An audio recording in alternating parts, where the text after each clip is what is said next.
Hi, my name is Santia Jones. I'm currently a freshman at Bethune-Cookman University. My major is philosophy, and today I'm here to talk about the effects of COVID on my life and my school experience. To start with, COVID started when I was in 10th grade, and I had just transferred to a new school, so it was a new environment. Everything was just different. I didn't really have friends in school. Well, at this particular school, I didn't have friends. I didn't really have anybody to talk to, nothing. So I really didn't like the school to start with.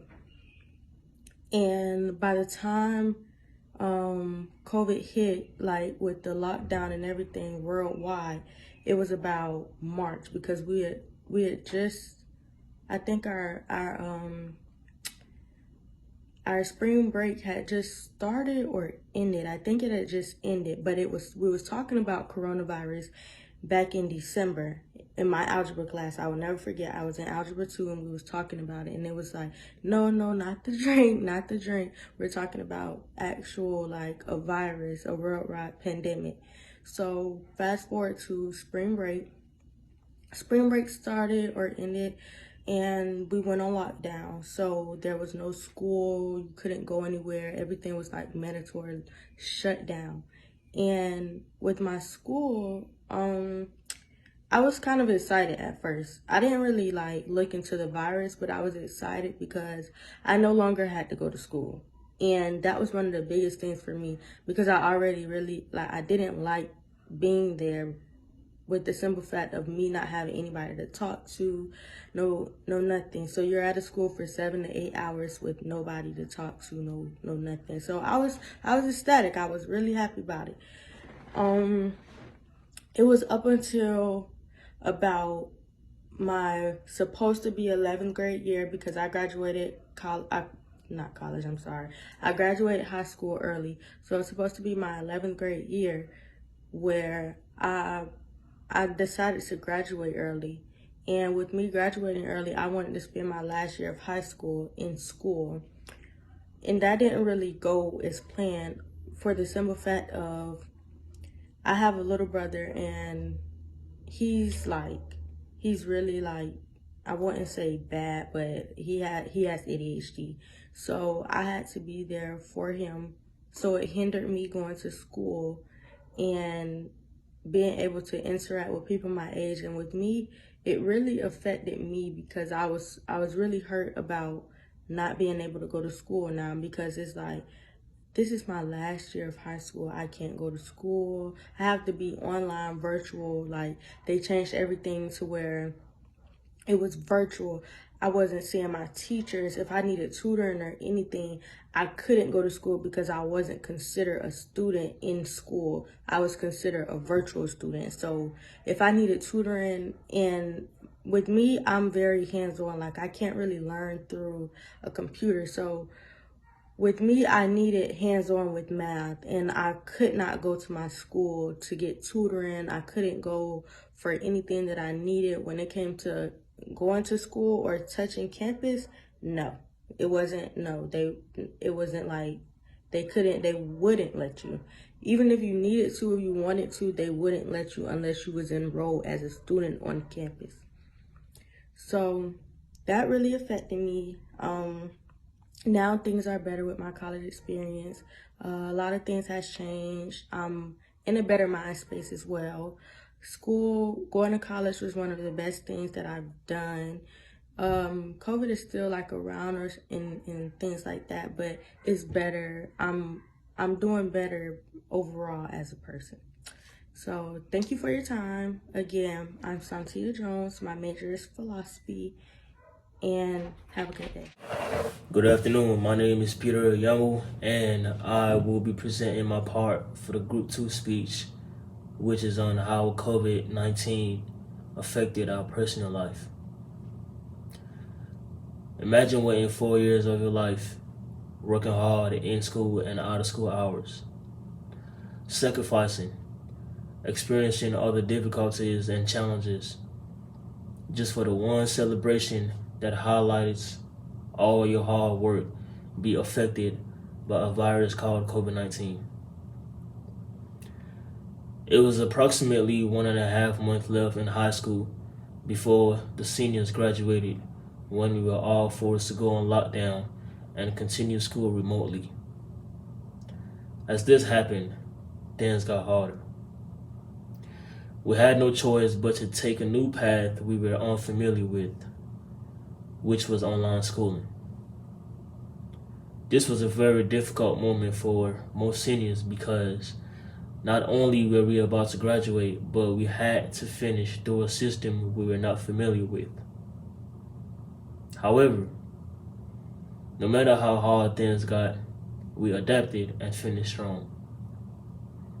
As for the graduation ceremony, we had a drive-through celebration where everyone was required to stay in the car while they gave us our diploma and certificate.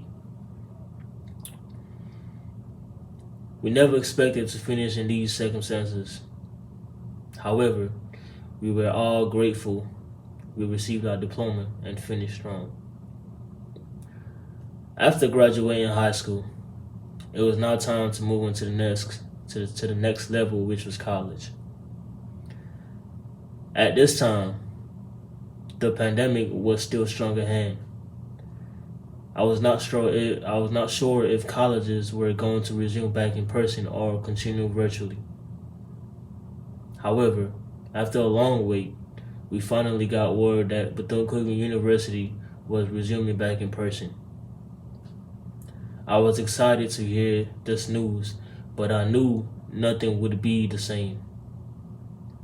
As predicted, nothing was the same.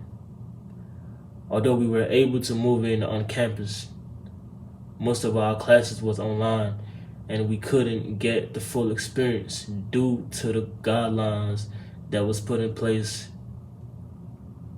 However, at the end of everything, I still remain grateful.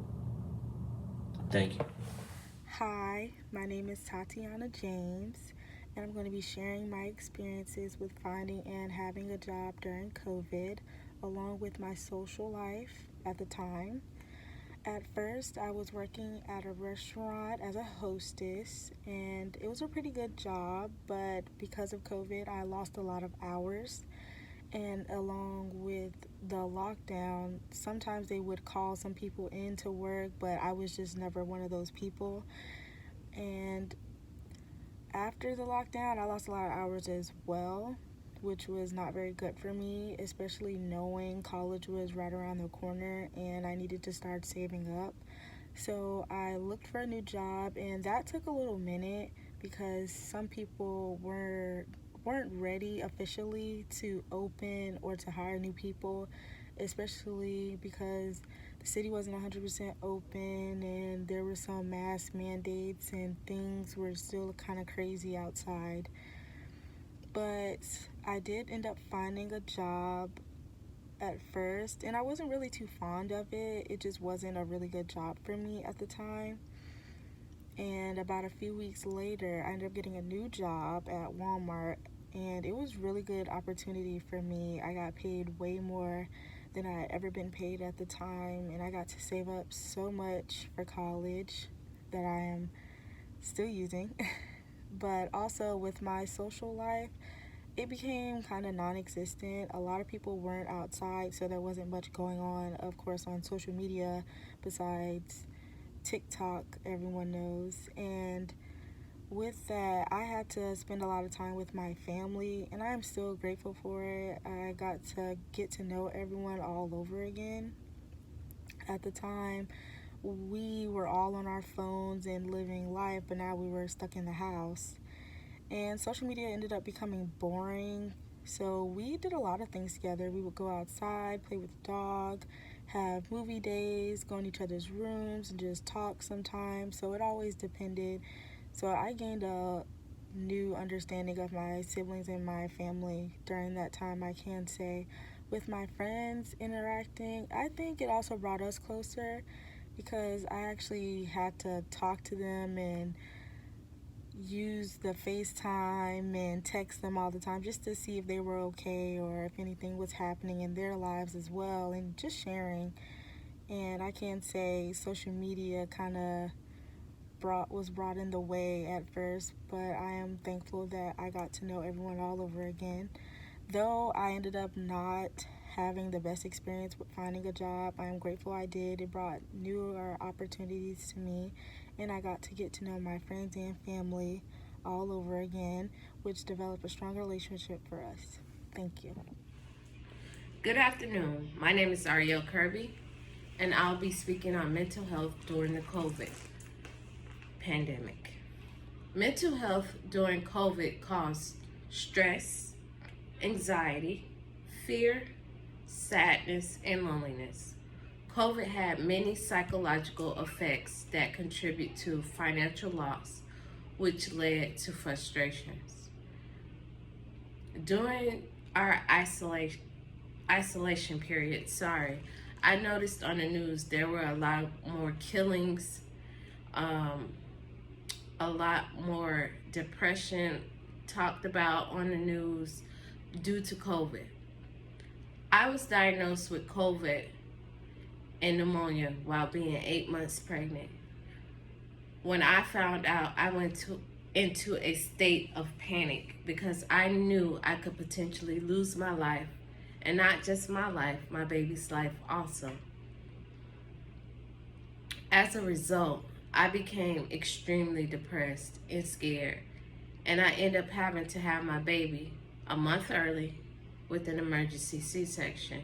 And not just that, I had to deliver her alone without my husband. Can you imagine being in a hospital for 5 days alone? You're talking about major depression. And once I was released, I still had to isolate myself from my husband and my kids, which I couldn't. It was hard for me to, because I'm so used to being around my kids, being able to make them dinner, help them with homework. I wasn't able to do anything, and I could hardly hold my newborn because I was so afraid of her contracting COVID. But thank God she was negative.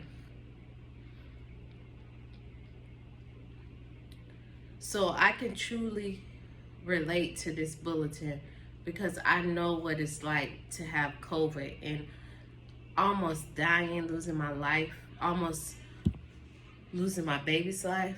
So I can truly relate. And it was just so hard because I also lost a lot of loved ones during the pandemic. People that I thought I would never lose. People that I thought that would be here with me to celebrate the birth of my daughter. But my grandmother, she died due to COVID. She was not here to see her granddaughter. So I know that mentally I couldn't handle the isolation or just being just sick. It was just terrible. So, excuse me. I'm currently still dealing with some type of depression and mental anguish, but the grace of God has kept me thus far.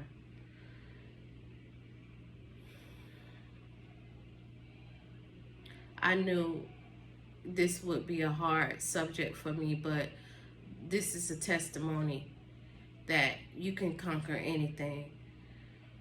Now, today, you should be able to pick out some of the same experiences that we have told you in our speech today. And I just hope that you're able to relate to the stories that we were able to tell you today. And thank you for your time.